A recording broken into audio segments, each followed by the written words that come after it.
u području dugovječnosti i biotehnologije i fokusirali smo se na poveznicu između naših crijeva i našeg mozga kao komunikacijskog kanala iz kojeg izvire naš um i naše svjesno iskustvo.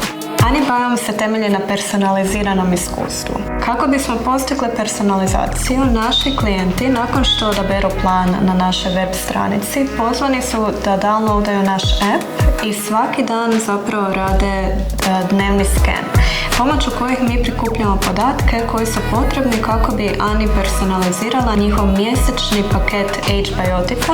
Ono što bih nadodala je da je jedna od najvećih vrijednosti zapravo i tim koji ko-kreira tu viziju s nama. Tim koji zajedno s nama prioni. Od samih početaka smo mi u Erste banci i naravno bilo je trenutaka kada je i financijski to bilo malo gusto, ako ćemo to tako nazvati. U tim trenucima je i Erste bio tu da nas sasluša i da nam pomogne, da nas podrži na našem putu. Društvena odgovornost je utkana u srce Honeybiome.